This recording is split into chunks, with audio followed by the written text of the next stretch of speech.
Welcome to Romance Recs. We're three romance-obsessed besties sharing book recs broken down by genres and tropes, so you can be sure you're getting exactly what you want out of your next read. Make sure you're following us on Instagram and Threads at Romance Recs Pod for behind-the-scenes content and all of our updates. Hey guys, it's Dev here. I am currently reading A Debt of Shattered Hope by N. Caceres and listening to Lore of the Wilds by Annalee Sabrana. Hope I'm saying your name right. I'm Jordan. I am currently reading 3 arcs. One is an AELC. So I am listening to The Wrong Bride by Gina Showalter and Jill Monroe.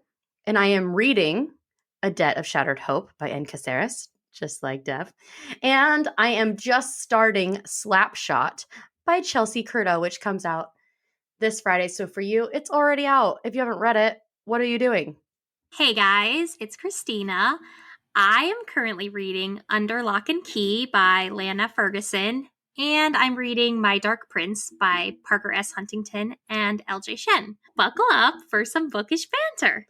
Woo! We're here. Love it. Yay. Buckled in. Buckled. We have a good current reading list. I feel like we're all in the zone right now. We've got things we're interested in. This is a good time to be reading because we're all escaping life. Right. And I'm so jealous, Christina, that you've already finished A Debt of Shattered Hope. I can't wait for us to talk about it. But by the time this episode comes out, will our interview be out? No. Okay. No. Interesting. Surprise, surprise. You'll learn more about that book. It's so good so far. So I can't wait for us to be able to talk to you guys more about it. I can't wait for it to be in the world. So yeah, look forward to that. Perfect. Well, on that note, I'm just going to start us off with a quote, I think, because Perfect.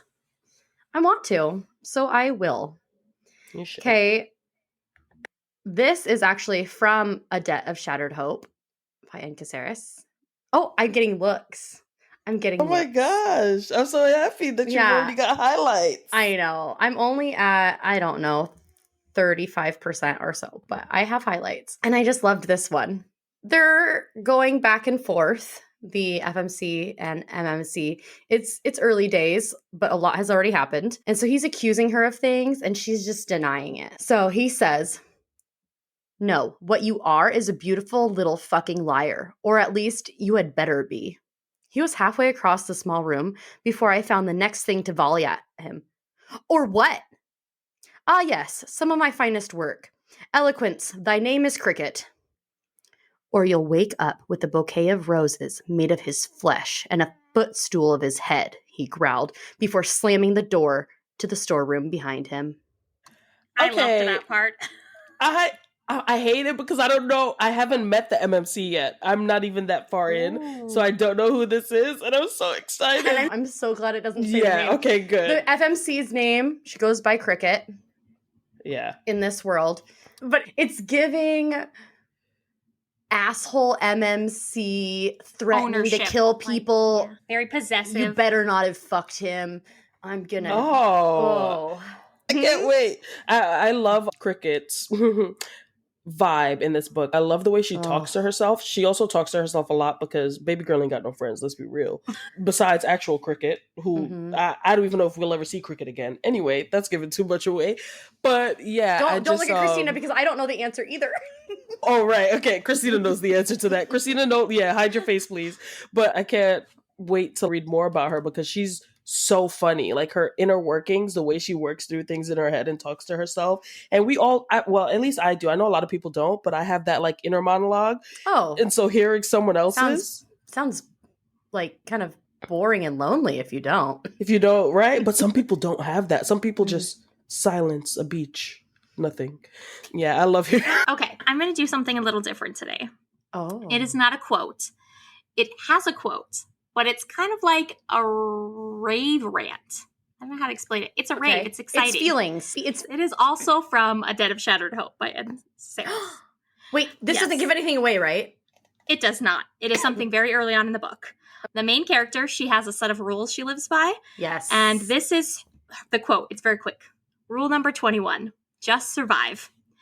And I wanted to share this for two reasons. One, because we're going to be interviewing the author and I wanted to sing her praises. I loved this book. But two, I think with the state of the world right now, we just need to survive our daily life. Sometimes it's 8 p.m. and you're going to get your kid nuggets from a brown paper bag, but that's okay. Sometimes you need a 30-minute shower and get in your jammies at 2 p.m. and that's okay. Sometimes you need to go get a little treat from a coffee shop and not feel guilty about it. I was thinking we need to just survive. We get through this day, this hour, this 10 minutes. Just like the main character, who cares what's happening in 3 weeks? Just get through today and just survive. And I loved that. It was short, but I loved the epitome of it. Everything's hard and everyone's going through it. But if we can get through it, then it's going to be okay. We just survive. That's what I love. No, I'm actually about to cry because what the hell, Christina? Wow. Sorry. I was actually going to talk about this later in the episode, and I will touch on it later about this is why I think so many of us love romantasy and fantasy in general, is because you really, and we talked about this with Penn Cole in her episode, is you really get to reflect on real life in a safe space, in a world you can't go to. You can't do it, only in your imagination. And so it's a safe place to process that. But I love wow, Christina. Yeah. Thank you for And what was that, rule number 21? Just survive. Imagine you get a tattoo, rule number 21, and then everyone wants to ask you, what rule? How good is that? Just survive. That's good. Nemi! Look what you've done, Nemi! I'm so happy you loved it. I can't wait till we have to talk. I'm not going to. We have to save that for the episode, so I don't want to talk about it too much.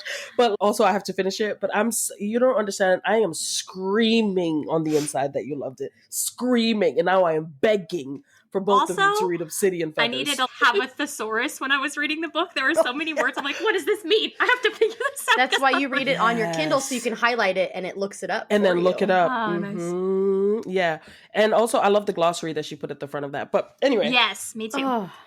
The way she dives into cultures, does the research in her books is surprise. You thought you were getting Romantasy part 2. You're really getting us just talking about A Dead and Shattered Hope. Right. JK. It doesn't even come out. It's not even right. I know, that's crazy. These people not even when this comes out either. Talking about. I know, that's wild. But now, how excited are you to go listen or read it? We're just saying.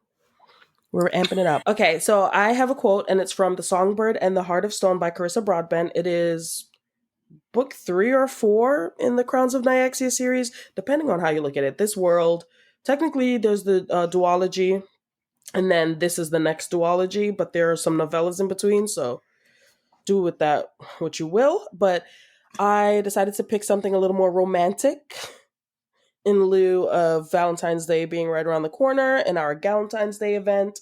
I'm going to pick something romantic. So put out. You look so put out by this thought. We don't talk about romance every day. I know. She's like, and I don't love a good ew. MMC quote.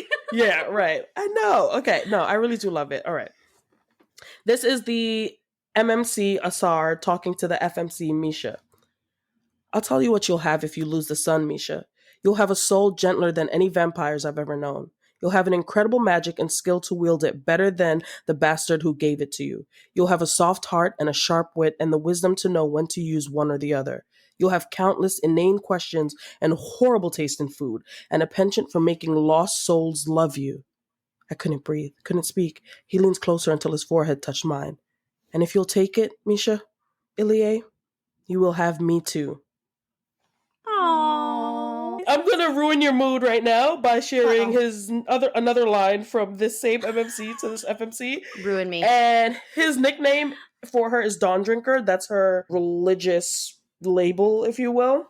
Cricket is a Dawn He Drinker goes too. to her. Right. Oh. Sorry, excuse me. I don't. What? Okay. No. All right. Let me focus. It's an inside joke from later. It's an inside joke. Oh, y'all got inside jokes now because I haven't gotten up to that part. Anyway, this is what Asar says to Misha as well. Let me defile you, Dawn Drinker, he murmured. Please. I don't know why you think that ruins it. That's enhances it. Yeah, can do it ruin was the all. wrong word. He Yes, can do it all. It's, He can it's be giving. He can sweet, do both. and he can. Yes, ruin was the He wrong can word. woo It's more her of and ruin her. yes, yes. That's Woo her, very then much ruin it. her. That's what we love. Right, and that's exactly what. Actually, the cute quote came after the ruining and the defiling. So Drinker. Okay. yeah, exactly. Okay, so yeah, those are my quotes. Anyway, Romantasy Part 2. Are we excited? Yeah, 15 minutes in. Let's finally get to these recs, people. Right. I know. That's what you guys are waiting for. Who wants to share their Rex first? Hi, it's me. It's Jordan. Hey, God, are you there? It's me, Margaret. You can just call me Jordan. You don't have to call me God. Ooh. I She's love got that. an FMC line. Yeah, but she was actually supposed to be Margaret in that saying, but she said, skip the I don't Margaret. think so. I love that. Yeah. A new favorite. I think about it every once in a while. I'll just be sitting there. I wonder what these characters are up to. North is the Night by Emily Rath.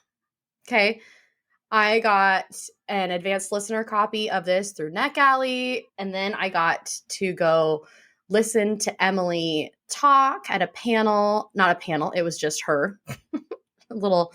A meet and greet at Barnes & Noble, Northgate in Seattle. I learned so much, and it's amazing. So here it is. This is a dark Finnish folklore-inspired fantasy about two women who attempt to defy the gods and mortals alike. Siri and Aina's village, like others in their country, are being overrun by zealous Christian priests who pressure the young to denounce the old ways. So their entire way of life and their gods are in danger. When Aina is taken to the underworld called Tuonela by a death goddess, Siri will stop at nothing to find the ancient shaman of legend, for only he has successfully traveled to Tuonela and returned. They must battle both the living and the dead to get back to each other.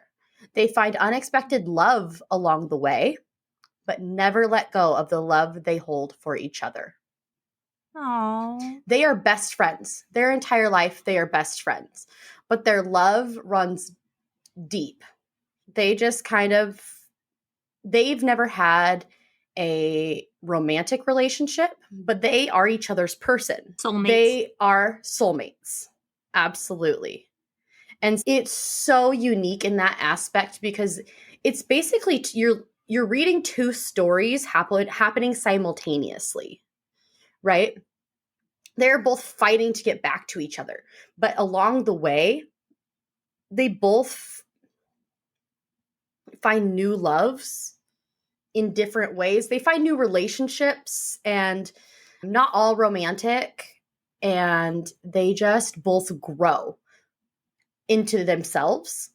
But the thread through that is still they hold on to that love they have for their person, and they don't forget about that person. And in that way, it is such a unique story. Finnish folklore, Emily did an amazing job with this. She is Finnish. She learned a lot of this firsthand from her grandmother. She learned, and then through that, she did a lot more in research on her own. And through listening to her, I learned a lot about it, how most Finnish folklore wasn't even written down until just over 100 years ago because Christianity is a bitch and in history. And so it was so interesting to hear, and to hear the Finnish version of the underworld, Tuonela, and the different gods and things they have that like that. It's really interesting how it mirrors the Greek and Roman pantheon, but it was developed completely separately.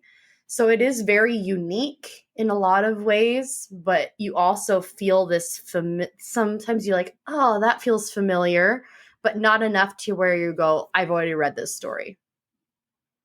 So That's awesome. It's just so good. And I just loved the relationship. At first, I was like, oh, they need to only be about each other. But I'm like, no, they don't. That's not natural for what's happening in the story. And it's beautiful. And it's a duology. So the next one is actually going to follow a different couple. They are still going to be important characters in it, though. But it's going to happen 20 years in the future. Okay. So we're going to get to see where they are in 20 years. And I'm so excited. Yeah, that's actually really cool. I love that time jump. Yeah. And the big bad in the background of this one is the Christian church. That makes sense. And the colonizers. But it's really going to be the forefront. At the end, they set it up to where that's the big bad in the second one. And I am so excited. Not Jordan ready to take down the church. Well, and Emily when she talked about how she was raised in the church, and so a lot of writing things like this is very therapeutic for her and things like that. And same with reading it. I love that. Side note, sorry, this is not a rec, but maybe I should have thought of it, but you reminded me of it. Karina Halley also has a series that focuses on Finnish mythology and folklore. It's her Underworld God series. I don't think I've ever recommended it on the pod, which is crazy because it's one of my favorite series. But Tuonela is also a thing. The descent into the underworld is a thing, which I really love. The boat, the coins, like all of that stuff is a part of it. So I guess that's kind of a rec too. If you guys want to check out, if you like what Jordan's saying, Karina Halley also has a series, Underworld Gods. Look it up. I love mythology, so that's amazing. Me too. I'll eat that up. I don't care whose mythology it is, honestly. I'm here for everybody's myths. I'm here for everybody's gods. Give me a pantheon. I love a good pantheon. I love me a good pantheon. Christina, I know you might have something, but Jordan's just setting me up really good. I have a rec that involves a pantheon of 12, I think. I did the quote that I did earlier is actually from the series. Thank you, because I feel like that was just a beautiful assist. My actual rec, not the Karina Halley books, but also look that up. The Songbird and the Heart of Stone by Carissa Broadbent, which my quote was from earlier. This follows Misha and Asar, and it is basically like your favorite niche, a chord of something and something, the something and the something. Any of the books that have fae and magic and all that and that whole system, and there are different territories, it follows that same model, but also add Dante's Inferno. Like, it's very much about the descent into hell, about the different layers, right?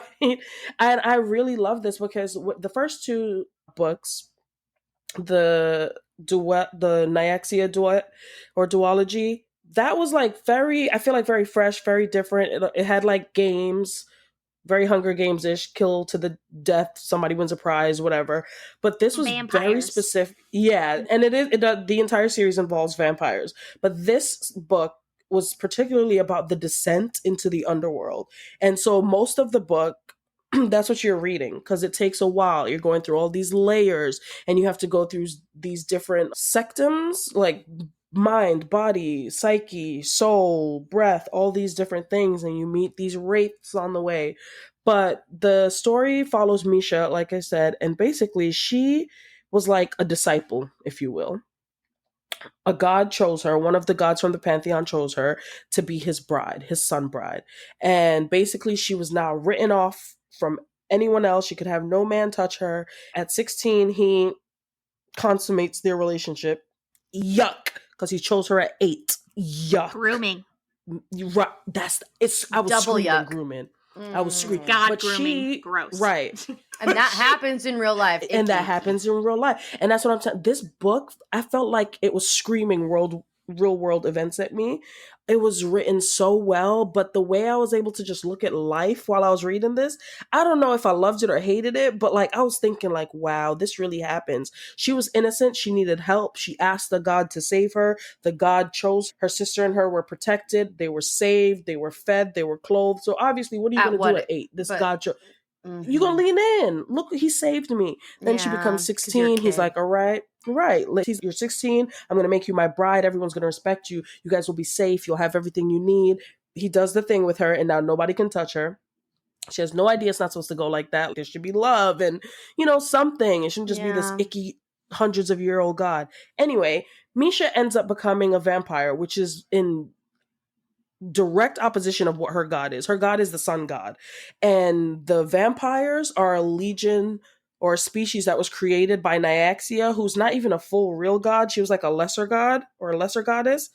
And basically she gets turned by someone who is a part of one of the oldest vampire families. She kills him, which is like a big no. And one of her punishments, when she's captured for her evil, she's about to be put to death when she is saved by Asar, who needs her for something. And this something involves going through the layers of the underworld or getting to the underworld or stuff like that. So was she cast out by her god? Yes and no. So like cast out, but no one else can touch her still, probably. Yeah, no. And the thing is, I would say for the entire book, up until the end, I'm not trying to give too much away, Misha still believes in her god.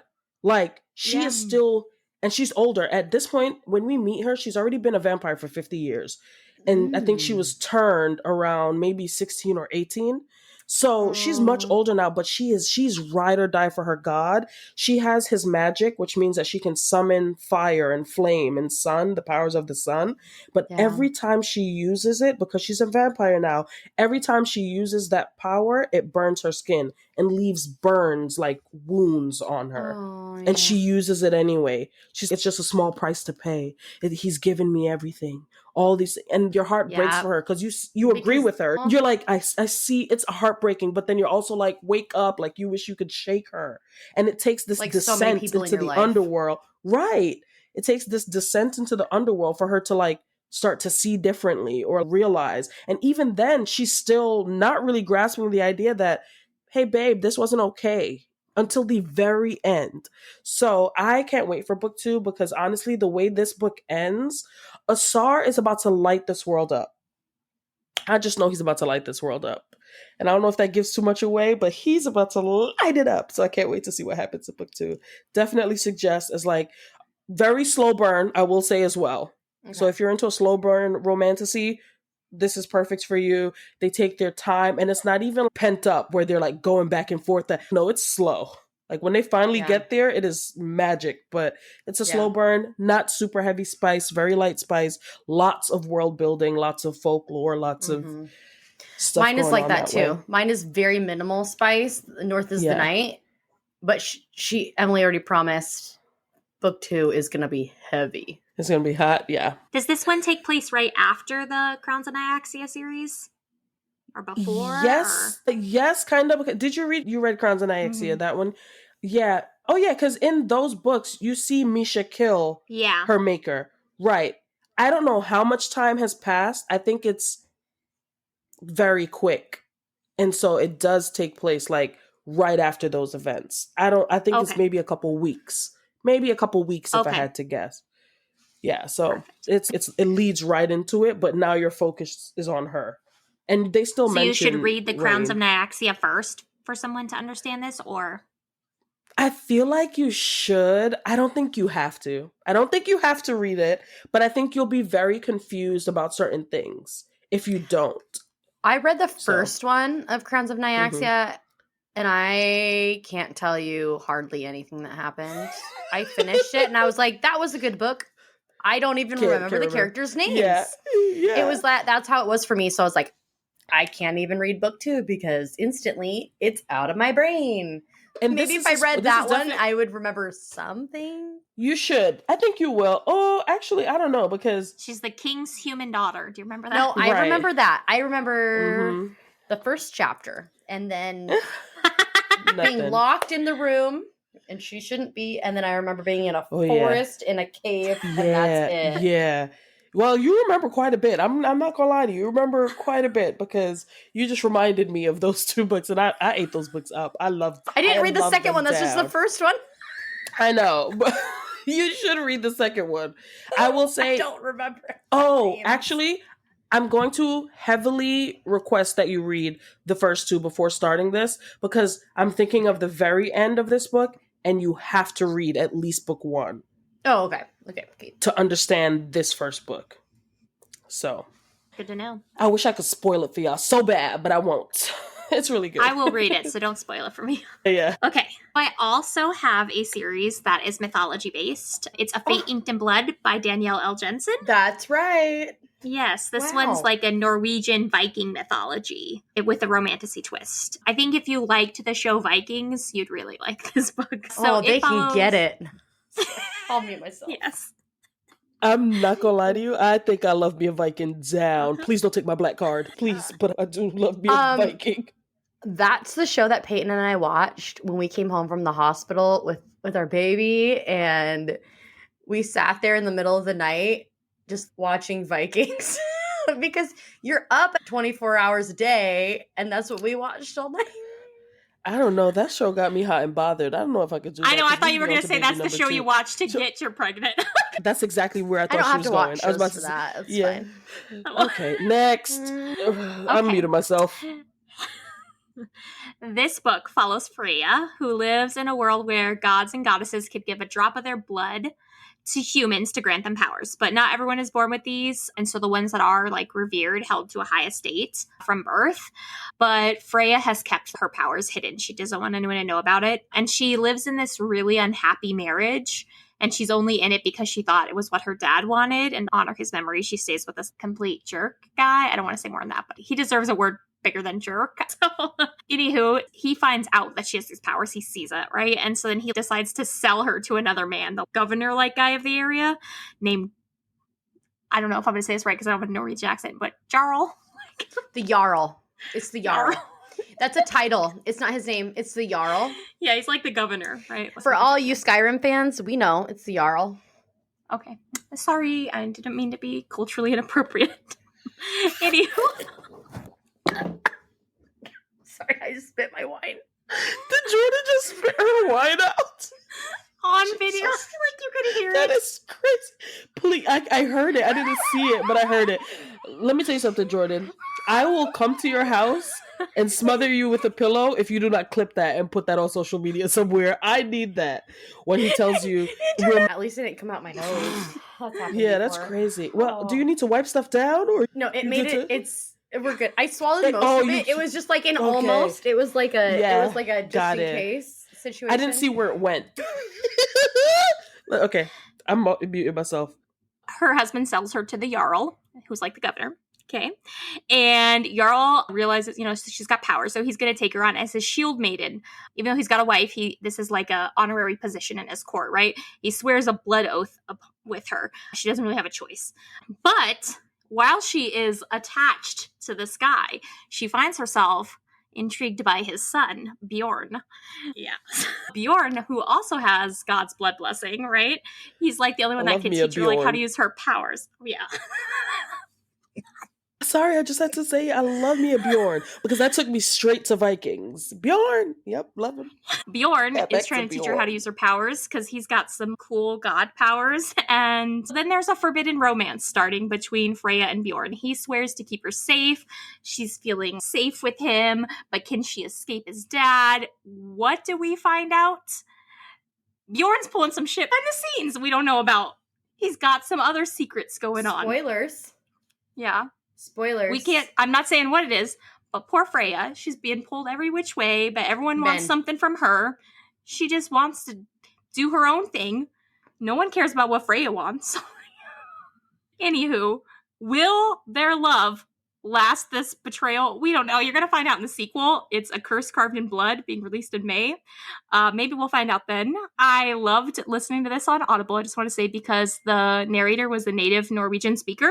So I feel like that really brought me into the story.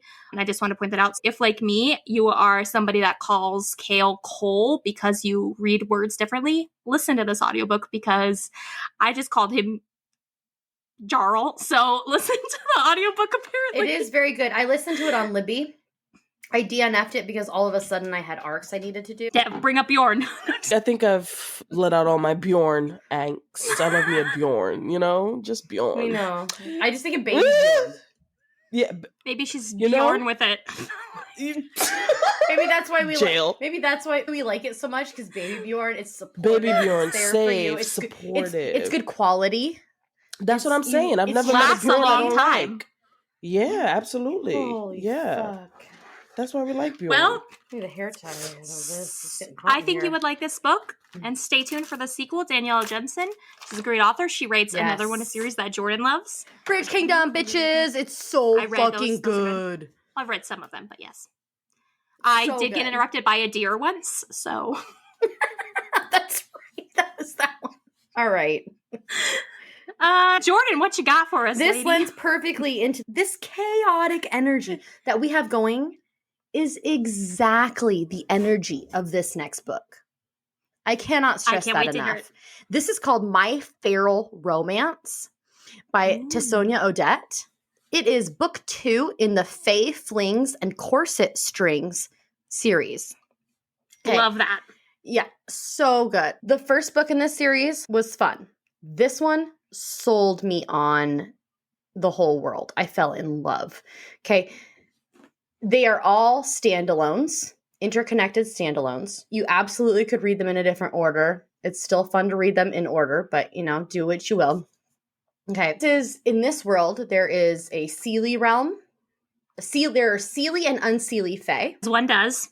Yes, and then there's a human realm, of course. This one follows a Fae shifter. Fae have a Seelie and unseelie form. Okay. Their Seelie form is usually like an animal or an element. And their unseelie looks more humanoid, but it's got like the traditional like pointy ears and things like that. So this one follows a Fae shifter named Daphne. Daphne is in need of both a model for her paintings because she just landed a deal to draw the covers of her favorite romance series. So she's drawing these Daphne. like Snaps for pinups, Daphne. right? It's so good. And she also needs an attachment to this town so that she doesn't have to go back to her home village and live full-time in her pine marten form. She is a pine marten shifter. If you do not know what that is, please look it up. They're so fucking adorable, but they are vicious carnivores. Here I go to Google. What? Give me a second. Yeah, me too, because I don't know what the fuck a pine marten is, but I will know in about 3 minutes. It's European. It's like the weasel fox thing. And it's so stinking cute. Please hold. Dev and Christina are looking it up. Okay. Okay. It's like a weasel. It is like a weasel, but they are yeah. carnivores. They are vicious. That's crazy. They Okay. look so cute. So when she's in the pine marten form, she can talk, right? In the first book in this series, we see her only in her pine marten form, and she's working and she's part of society, right? It's just one of her forms. But this one, she's trying to ingratiate herself into society more. So she has donned her unseelie form because of a deal that we learn about later in the book that she will have to go back to her hometown if she does not have a significant attachment where she is now in this life. Enter MMC. Monty needs to prove that he can successfully play matchmaker so that he can get his book published, all while holding on to a life-altering secret. He has been working for a column as a Mrs. Whatever, giving relationship advice under like an old lady name. Okay? I love that. But he needs to prove to this publisher that he actually knows what he's talking about. And this publisher wants to see a successful couple come from based on only his advice. And Daphne needs to get married. They have a history, not sexual history, but they have a working history in the first book. Okay. He overhears her issues. So they strike up a bargain. They make a Fae bargain to help each other. And drama ensues. Monty is determined to find Daphne a husband. This world is so fun. It is so unique. The way Sonia Odette writes is hilarious. It's also moving and it keeps you engaged the whole time. So much fun. And shenanigans are everywhere. So Daphne, right, when she's in her Seelie form or unseelie form, right, looking just like a normal Fae, what we think of as Fae, she still has these instincts of a pine marten sometimes. So she doesn't quite understand certain societal things. And it's just funny. It's so funny. Yeah. And of course, they each have their own baggage that you learn about later. But it's just hilarious. Can I ask, what does he shift into? No, you can't. Oh, man. Guess I got to read if I know. Why? Yeah. Does that give it away? Does that give stuff away? Well, he doesn't necessarily shift. So, like, their parentage and his background is his big secret. His family life is the big secret that he's holding on to. Oh, but so I don't think I ever explicitly said this, but he is the model that she needs for her paintings because she's having a hard time with the male form with certain aspects of it. And so he is That's the bargain. model. Find me and a husband. I'll be your she model. needs that. And I need to get you married and you need a model. So I'll model for you. And they trade. He goes like one date or like advice session for one modeling session. And of course, there's a hot modeling, like sexy scene in front of a mirror. And oh my God. Wait, are they endgame? Do they end up as endgame? Well, this is your FMC and MMC. So okay, I was just because I was like, he's finding her husband, honey. Where's the MMC? It says Maybe enemies to lovers. It says enemies to lovers. Okay, I got it. Okay. But it's they have a history of fake dating. Angst. Mm-hmm. Yeah. I love that. Romantasy. It's not fake dating. They didn't fake date. She tries to marriage of convenience. Yeah. She just doesn't understand. And it's so funny because she does not understand societal norms when like conversing. She just walks up and is like, hey, you asked me out on a date 6 months ago and I am ready to accept. And he's like, I love that for her. And it's been 6 months. And she goes, I'm aware and I have thought about it and I am ready to accept because I need a husband. Right. And so I thought we could go out on a date. And I'm with someone now. Does that mean that's a no? Okay, this is like the first couple chapters. So this is like her interacting with society. She's trying so hard. She's a Pine Martin. What do you expect? Yeah. She's just meant to be out there digging and hunting. She doesn't want to. She doesn't want to go back to her village. What? Do you know who Pan from His Dark Materials is that?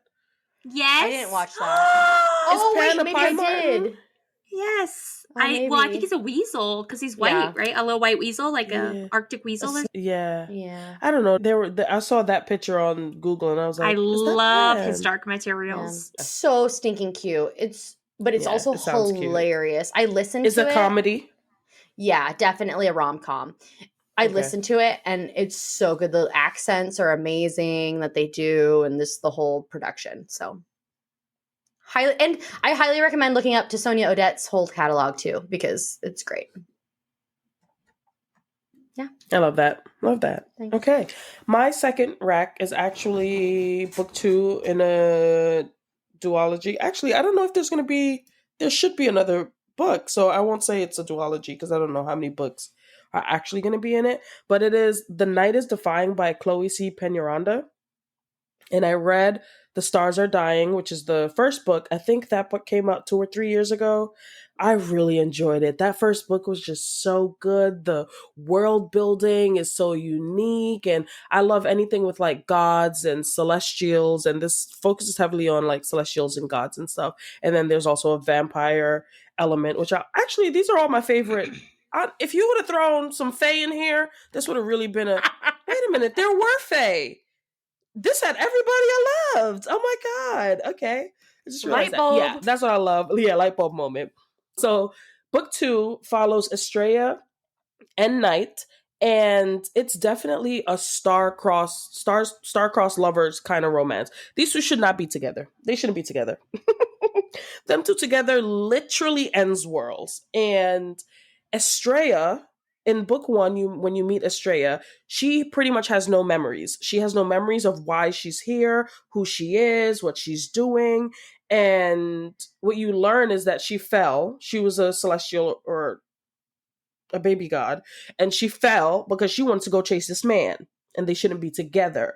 But love is love. Anyway, book 2 follows her journey of recovering her memories and understanding how she got here in the first place. There's a lot of secrets.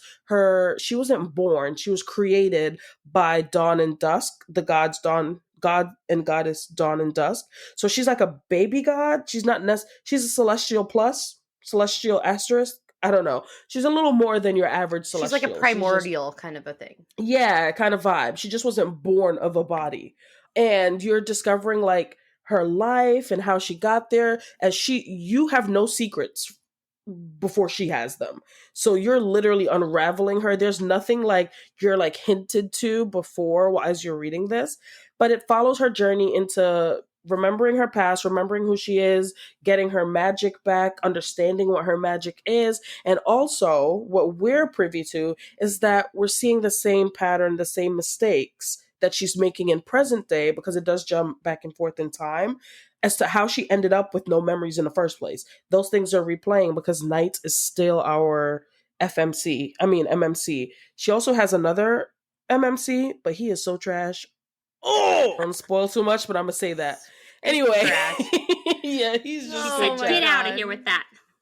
Get out of here, Gail. Get out." Yeah, he was rough to tolerate, and it's not that might be a spoiler. So I'm just anyway. Moving on. Her and Knight, like, they really do love each other, and that's the frustrating part, because you can see how much they are not supposed to be together. These two people should stop falling in love in every lifetime, and that's the problem. They keep finding each other in every lifetime. Stop already. Die. Or just like, you want them to have peace. I want peace for them so badly. Do they choose struggle? Is it by force that you must struggle in love? Oh my god. But also, they're so cute together, and Knight is a shadow daddy.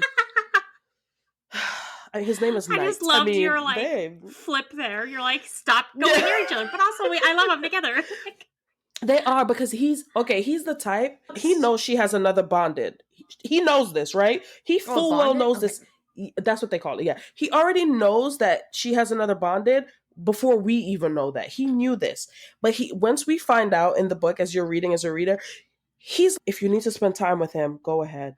And he hates it, but he's like willing to, like, because he understands that them two together is literal destruction. So if you can find something with him, then finally we can both be free.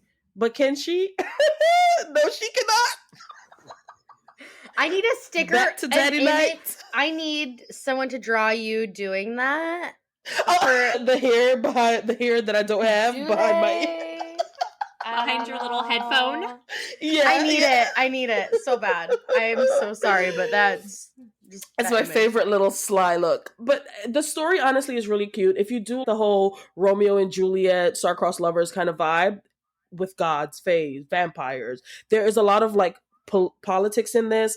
There are different courts. Knight is like trying to hold back his bloodthirsty vampires from starting a war against the Celestials, because they are like hating, like they do not get along. So there's that element at play. Then there are the gods who you're like, hey, y'all want to help? Y'all want to do something? Are y'all going to do something?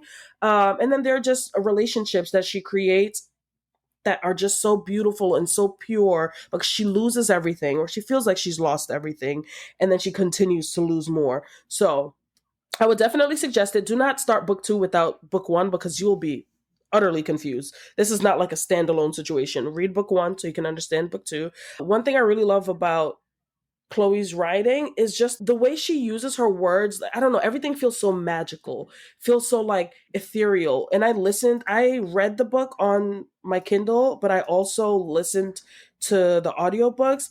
And even when the narrators speak, everything, there's this layer of, I don't know, this like ephemeral being or something happening in the background as you're reading. Everything feels just so celestial. I don't know how to describe it, but I really love that, because I am in the world when I'm reading it. Like, I'm very focused on what's going on. I would say book 2 for me was a little slower paced, even though I felt like it should have been bang on with the action, especially with secrets being uncovered, but it was still a really enjoyable time. Definitely Romantasy vibes, because star-crossed lovers and whatnot. So yeah, check it out. And Chloe's writing's pretty good. She also has another series that is super popular. I'm pretty sure it's YA, that everyone loves. I have never read that series, but look her up if you're interested in her writing. If maybe this doesn't sound like it's your tea, she has another series for you, babe. So yeah, that's my second rec. Thank you. Yes, you were so into that. I loved that. I just wanted to sit back and listen to you for a while. Just watch you tuck that imaginary hair behind your headphones. You know, it's because I forgot that Knight was a shadow daddy, and then when I remembered, I was like, "Whoa, does he ever shadow daddy?" If you would like an episode of all shadow daddies, please tell us. Please let us know. We will do a shadow daddy. Yes, I have some so good he's shadow the daddies. shadow granddaddy. That's what you're saying. He might be the shadow granddaddy, because he is right. I said multiple lifetimes. He's probably hella old. This man is old. He is definitely the Aren't great all shadow daddies old? They are. Show but he me might be the a oldest. 30-year-old shadow daddy. Oh, Never. North. Never mind. I answered my own Oh question. no, North North. is. Oh Why no, are he's you a saying baby no to shadow that? daddy. Why are No, you saying because he's no a to that? baby. He's the oldest of the group, though. He is the daddy. He is the He's the shadow daddy. daddy. But So then put don't. him in a room with Reese, Luther, Knight. And he He's would a still child. look down his nose at them. It doesn't matter. would. That He would. attitude. He He has would. the attitude of a 500-year-old fae. He's not going to pick any lint off him. He's just going to stand there, Technically, he might be boss. older because his soul has been around. His bond has been around for so long. You're which is right. where the magic comes from. You're right. Okay. God, all I right. love North can us. hang with This the is big so dogs. fun. He This can is hang amazing. with the big dogs. He's got a so big yeah, tell us dog. if you want a shadow daddy. Okay. His Doberman. Come on, guys. Sickos. Dev's like, He thinks he does those shadows, though. Sorry. Christina. tentacles. He has shadow tentacles. Okay, Do you have anywho, another one? Do you want to mention? I do. I have Quicksilver by Callie Hart. This was one of my 5-star reads in 2024. I finished it right after Christmas, right before New Year's. I read it in that stretch the teachers get to relax. Yeah. So this book follows Saris, who lives in a world where it's like Star Warsy. There's 2 suns. There's no water. It's a desert. Everyone is just burning up in the heat. It's Arizona. Everyone's in just July. trying to live until they die. Everyone's trying to live She until said they it's die. Arizona in July. You were not wrong. It's, gross. Yes, Sick. it's giving Alderaan. I would say Anyways. sick. Exactly. Perfect. But Saris is a little pickpocket girly pup. She's just trying to survive and keep her little younger brother alive, right? As one does. Right. We celebrate women's rights and wrongs on this podcast, okay? Exactly. But she pickpockets the wrong guy one day. It's the Queen's Guard. She steals his little golden gauntlet. Like, he wouldn't notice that's missing. Maybe go for something smaller, but that's just me. Anywho, she tries to run away from him. They arrest her. Yada. She's taken up to the castle. She's hauled up there. She gets to go meet this undying queen who's been ruling the world for 1,000 years or something. That should have been your first sign, but right? Red flag. Right. Exactly. She goes to be axe murdered for her crimes, but wouldn't you know it, there's this silver pool that just it explodes, and out pops the main character, the main. Dun, dun, dun, dun. Exactly. He pops in there, That's how I bam, imagine he him saves coming her out. life. He hauls her back to his world, and he's a fae, and he's got this fae world. And she wakes up, and she's WTF, where am I? I need to go home, save my little brother. But he's, no, girlie, you're stuck here. You can control Quicksilver. That's a rare thing. No one can do it anymore. Yeah, we're keeping you here until you figure this problem out for us. The whole thing is she's now trying to solve this magical problem for the Fae, right? Oh, by the way, his name is Kingfisher. I don't think I mentioned that. It would be better to just call him Fisher, okay, girlie? Forget the king thing. I I would have just called him King. I hated the name Kingfisher in that entire book. It did not faze me. I don't know why I have such a... It's giving fantasy to me. If I read fantasy, I don't want to read about a Philip. No, I want something right. like that. It's I want Chaz. Kingfisher. So to me, I love it was an Eowyn. I love a Adian. Shadrick. I love a... Dorian. I love a Bjorn. I love a Bjorn. But you don't love a Kingfisher. Sorry. I could not stand a Kingfisher. I ate this book up. Every time Kingfisher was said, I said, okay, Fisher. Yes, me too. All right, Fisher. I was a Fisher Yeah, girly. I rewrote it in my head. Yeah. So, anywho, Fisher basically is like, you need to help us solve this problem. She really doesn't have a choice. She's brought in front of their king. He basically forces her. He's, look, you literally can't get home until you open these portals of Quicksilver anyway, so might as well stay here and help us. Then you can hitchhike it back on home, right? So she's basically forced into this servitude of labor of solving their problems. That is not her problem, but Talking about slavery during Black History Month is crazy. Not slavery. She's forced into slavery. It's just she gets a familiar. That's like the most exciting part for me. yes, definitely. Onyx, It is- naming her Onyx. What is it, a fox? It's a fox, right? A white fox that she names Onyx. I love it. I love that. I love that. That whole imagery, too.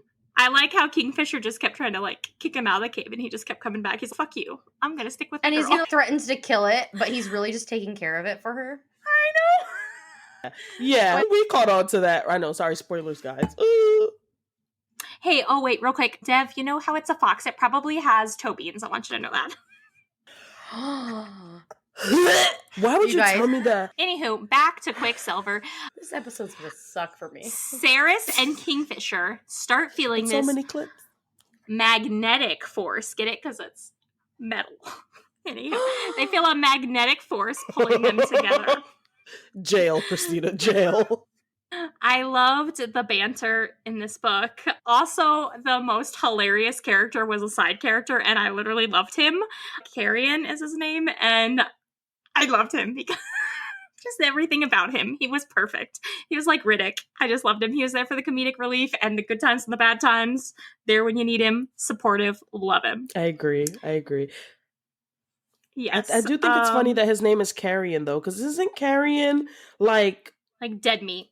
Yeah. Yeah. Absolutely. So I think that's why I knew it had to do with something. I was the whole time I'm sending voice notes to Christina. Jordan was like sending him over. This has got to be something. It's got to be this. This is my theory about Carrion. I didn't care about any of the rest of the story. You can ask her. I was just like, Carrion is this. Carrion is that. Carrion is not this. Carrion is. I was like, and then at one point I said, if Carrion is just a normal like fuck around guy, I'm done with the series. Yeah, he was funny. Carrion was definitely brought the comedy the entire time. Yeah, definitely. So that was nice. And I want to say that I'm usually really good at guessing plot points, but even I did not see the ending of this book coming. And I really think that was perfect because so many times I'm like guessing plots and I'm like, oh, this is going to happen. And this came and I was like, oh, gasp! And did not know it was coming. And the sequel, Brimstone, will be released in November. So look for that one. Her. I pre-ordered that one. It's got fancy sprayed edges and I'm so excited. As they all do now. Yeah, I know, right? But I'll keep buying them, okay? On to my shelf they go. Even if I never read them, those sprayed edges are calling my name. Yes. Do you have Quicksilver? I do not, because by the time I read it, it had already been pulled from American shelves for traditional publishing. So right now, you cannot buy it in America, the new one, until August. But you can buy it from the UK. Yeah, you can buy paperback. But you can't buy the hardcover that was the pretty one. You can buy it in the UK version, yeah. Christina is an elitist when it comes to buying books. She only buys sprayed edges, special edition, hardback. You know you can buy it Blackwell's. I think that's a site where it's like they ship here and the shipping's not crazy. Yeah, I wanted the Waterstones version. It's all I asked for Christmas and I didn't get it. Anywho. Check Blackwell's. You might still get it because they're in the UK and they sometimes have the same things as Waterstones. Aren't you going to London though? Wasn't that your Christmas gift? So you could just go to Waterstone yourself? We'll get it there. Okay. Well, all right. I've got another rec. Well, actually... It's my turn. Is it you or is it me? It's my turn. I'm sorry. Wow, Dev, stay in your lane. I know. My God. Hold on. Not y'all ganging up on me during Black History Month. Sorry, I rarely get to use this, okay? This is the month to use it. What do you mean rarely? You can use it anytime you damn well please. Listen. I love that. Supportive. Yeah, I love that for us. Okay. This episode is unhinged. So I recently got the honor of listening to this ALC. A Cursed Sun by Day Leitao blew me away. This ALC came through. I was all caught up on all my arcs and everything, and I was feeling pretty good because I had things I needed to read for the pod. And I was like, I'm not going to get anything anyways. And I went on an arc application spree. And this came through with 4 other books. And I was like, what the fuck? So this happened to be the first one I listened to, and I am so glad I did. This is going to be a top read of the entire year. I am so excited. A Cursed Sun. So good. 5 stars.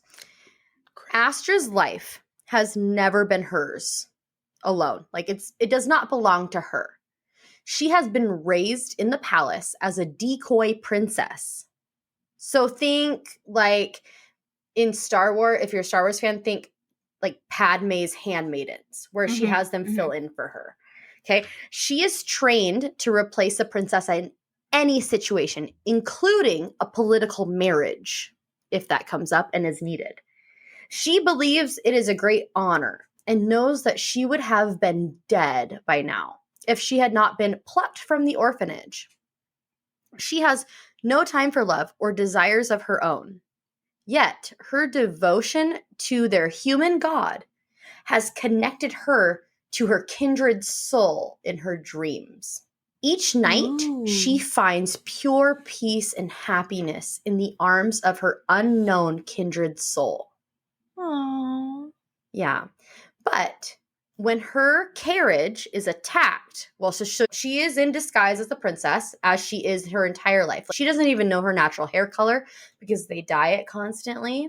So her carriage is attacked while on the road to another realm.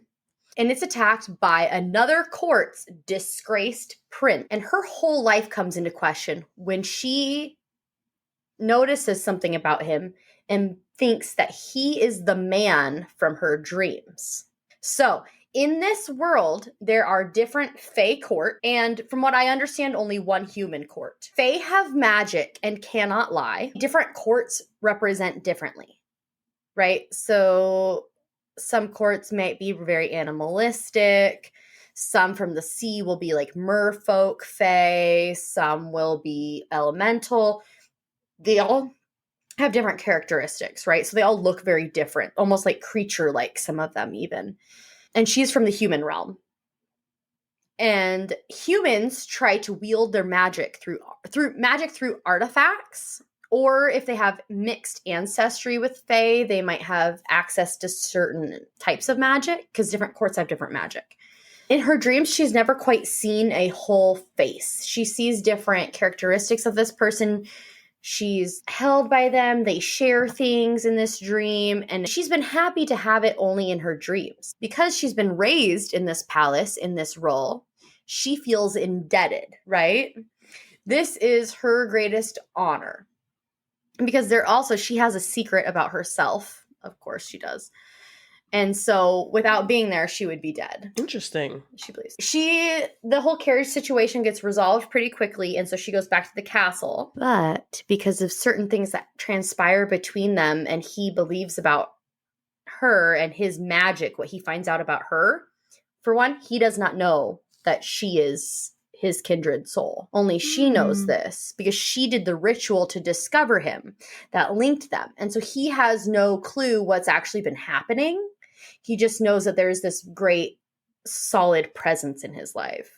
Interesting. And he doesn't know that's her. Intrigued. He does not know that's her. So she's been dream stalking him. Well, it's been mutual, but he doesn't realize that she's the one who picked up the phone. Oh, got it. Got it. Does that make sense? Because there's so many different kinds of magic in the world. There's mind magic too. So part of him is she tricking me? Is this a big ploy? But because of the things he thinks she knows about him, he goes to the palace and give me your princess's handmaiden. Because he didn't realize he didn't think it was the princess. He thought it was her handmaiden. So he's like, give me this maid. I will give you X, which we don't find out about till later, if you give me her to marry. So she is thrust and forced into this marriage and goes with him. So fucking good. And this is like the most quotable book I've read in so long, as long as I can remember. I was listening to this, and I never do this. I paused it to type out these quotes. I was sending it to Dev and Christina, like these things that were happening and the quotes. It's so good. I want to read it. Like funny and hilarious, but also serious, like really good quotes. Like one of my favorites is, "You are not your trauma. You're the person who overcame it." And just I love that. The way they process things through this book. 10 out of 10. I love that. The new one is out this month, so by the time this episode comes out, the second one will be out. Cannot wait. Next week. I'm doing it. What this reminds me of is the Disney movie Princess Protection Program. I thought of that too. When she said because I'm not a Star Wars girly, so I don't get the handmaiden reference. But like immediately, I thought about, ain't this the Princess Protection Program? Like I know this. I don't remember that one. Movie. Do I not remember that one? It was like 10, who was 15 years ago. Oh, gosh, I don't know. I just know I've seen It's it. all the same. It's probably Lindsay Lohan, Hilary Duff, are heavy That's what I was hitters. wondering. I was like, I'm picturing Hilary Duff. It's neither of them, but it's Selena Gomez. I was just gonna say Selena if it's later. Damn it! I didn't watch that. That's too late for me. Yeah. I didn't watch That's that too long. late in the Disney And Demi Lovato. Demi, Okay. classic pairing. Okay, I've got it. Maybe I need to watch this. Maybe I Yeah. need to have a little That's what I special thought gummy and watch this tonight. and just watch them come here So for. long. What I know. Okay, well, to be fair, I don't really have any more recs. I just have 2 honorable mentions. One, Bull Moon Rising by Ruby Dixon. I'm including this in the Romantasy part 2, but it's definitely sci-fi paranormal elements. There's magic, but I mean, there's romance and it's a fantasy world. So shoot me. Like that's just how I'm going to lay it out, okay? I don't think it's actually described as a romantasy, but I do love it. It follows Aspeth and Hawk. And Aspeth is trying to join the league of like scholars, essentially, but women are not allowed to. You need a chaperone. You can't do this because you're a woman. Kind of vibe. Boo. Tomato. Yeah, I said it at the right time. Yes! So she finds herself a chaperone. She marries Hawk. Hawk, by the way, is a minotaur. Yeah, I said that. Aspeth's a regular human, and then Hawk's a minotaur. So I love they that. come together. It's not faked. It is faked. No, it's marriage of convenience because they both go into it understanding what they're doing and that they're each getting something out of it. Because Aspeth, the only reason she's trying to get into this program of scholars is to recover artifacts that could keep her family's estate afloat. Very funny. This woman is hilarious. Like when Ruby writes things, I'm just like, why does your brain think like this? But her main character, Aspeth, is so hilarious and so ridiculous. Like she's very posh, but also says the darndest things. I don't know, like just some things that she comes up with is so crazy. And she's a virgin in this book, I'm pretty sure. So there's kind of like a little bit of lessons, which is not my favorite trope, but it's done in a really nice, not obvious way. But Aspeth will be just staring at Hawk. Wow, that's big. Like just free, everything from her mouth, free, I guess. I don't. How do you match it? Yeah, but she's very, and I think it's because also she grew up pretty much by herself. Like her maid servant is her best friend, and she's grown up by herself, just reading, talking to herself. So she's just built up. I'm just gonna say whatever I want because no one really checks me anyway. Has a little bit of what's the word I'm looking for? Sometimes she can be as a little rich girl. And then when she's put into situations where there are people with lesser, she kind of has to realize, oh, whoa. However, she does love her maid, her servant. That is her best friend. She doesn't treat her like a maid or servant. She treats her like her best friend. So there is some understanding and self-awareness, but she does have tendencies to feel a little rich girlish. I really liked it. It's a quick read. It's funny. Listen to the audiobook if you can, because it's a duet, I'm pretty sure. So hearing the authors play off of each other is always my favorite. And then my other rec, which technically I didn't finish this. I got to about 59%, but it's Heavenly Bodies by Imani Iriu. Hope I'm saying your name correctly, Imani. This book was a big thing for me. The indie version sat on my Kindle for, I would say 3 years, 3 years, maybe almost a while before I even finished it. And then I listened to the audiobook and the trad version. A lot is changed. There's a lot of differences, but we have another celestials, gods kind of story. I'm not gonna talk too much about this one because again, I haven't finished it, but it is in that same world. I would put it in the world of The Night is Defying, of books like that, of Hellfire, if you've read that book. So yeah, check that out if you need some new recs. I think research any of those books, see if they're your thing. Check out the authors. They have other books as well. So if you don't like those, then check out something else. Those are my recs. Thanks. I have one more quick shout out. It is a series I recommended in the retellings episode, the Plated Prisoner series by Raven Kennedy. But I'm shouting it out now again because it's one of my favorite Romantasy series. It's probably one of my top 3 favorite series of all time. And the final book just came out a few months ago, I think in November. So there's 6 books in the series. It's a King Midas retelling. Follows Arin and Slade, the 2 main characters. And it's more than meets the eye in the first book because you have a kind of a female main character in the first book who's, woe is me, all these bad things have happened and I don't really care. I'm going to sit here and drink my wine and just be okay with the bad things happening around me, unfortunately. Yes. She has to have her eyes opened, and some more bad things have to happen to her before she's, maybe that's not okay. And so then we go on this long epic journey of her really coming into herself. It's like self-discovery and self-acceptance and breaking away from others' expectations and just setting your own story and setting your own path. I will say that lately I have seen so much division online about this series. There's people that really love it, and there's people that really don't like it, and they're like, I just eat after book 1.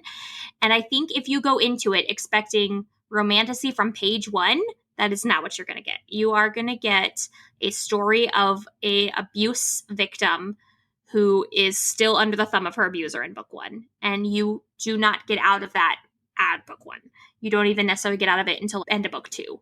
So you really have to stick with it. And as a domestic survivor myself, that was really healing, because I think a lot of people are just like, oh, you can just up and leave and it's fine and you're fine in a day or two. And that's not realistic. And so I feel like Raven Kennedy truly captured how it is to get out of a relationship and still feel guilty for months afterwards, and still, am I doing the right thing, and still figuring out life. So I really love it for that reason. So I think you should read it. Yeah. It was, I love that. I also didn't realize that the whole first. series did that. Is it? It's fantasy first. Like, it starts fantasy and you don't get to the really nitty-gritty of the romance until you get into it. Like, you understand the characters, you're there with the character, and then they go through their true romance. It's definitely not like It's book so 1. good. You are going to be seeing all these spicy scenes between the two main characters. Well, the first book starts with an orgy. The first chapter, first scene of book I 1 know. I said between the orgy. two main characters. Yeah, Yeah. you will just start with an orgy. So there is sex. Fun. Unfortunately, So they're sex silly. workers. So Yeah. they're not on their own Hey, accord. not unfortunately. That is a legitimate But they're not all there job. of their own accord. Yeah, Accord, That's yeah. right. Yeah. That's Yeah. what- Being no, forced more to power sex to work. them. But Right. no, not being Yeah, forced they're or called someone. saddles. How many? Oh, that's crazy. Not them riding the saddles. No, that's Anyway, what they're called. Their titles. I know, is that's saddles. crazy. But how many books did you say is in this series, Christina? 6. There is Gild, And- Glint, Gleam, Glow, Gold, and Goldfinch. Mhm. Okay, and It was then supposed to be all 5, but and she added more. And then all 6 books follow the same 2 characters. yes. Yes. They add okay, more. side characters. They add more Yeah, side yeah, yeah. characters, but it's still the primary 2. It's definitely Okay. a found family Cool. series. You'll Mm. see Oh, how that's important cute. found family is. in that. Yeah, definitely. Okay. Yeah, I wasn't sure. I don't know much. I mean, besides when you talk about it, I don't know much about the series, so I wasn't sure if I it think was like a I think you would like it. standalone thing. I think you would. Yeah, really I enjoy gotta it. add it. TBR just growing. That's what we're all here for. Just It's in hell, chuck it as to you the just VR. say. TBR is in hell. TBR is very much so in hell, just riding on the flames of hell. Mhm. Yeah. So I love that for Hopefully me. it's fireproof. Oh, jeez. It's gonna be there Otherwise, forever. we'll never get it right. No, you can't ever We'll get rid watch of my it. slow descent into the underworld to retrieve my TBR. Thank you, everyone, so much for sticking with us. That is a Yeah. lot, but we love our romantasy, and we know most of you do too, and that's why we came with the Yes. part 2. Thank Mhm. you for listening to us ramble about this. If you're looking for more romance recs, be sure to follow us on Instagram and Threads. We still have a TikTok for whatever that's worth at this point in this world, if it's even still out at this point, at Romance Recs Pod. You can find our favorite book recs from our episodes as well as behind the scenes content. Make sure you follow us wherever you listen to. Again, Yes. that's at Romance Recs Pod. So make sure to give us a follow, and we will be back in 2 weeks with another episode. Thanks, guys. Love that. Bye. Thanks for listening.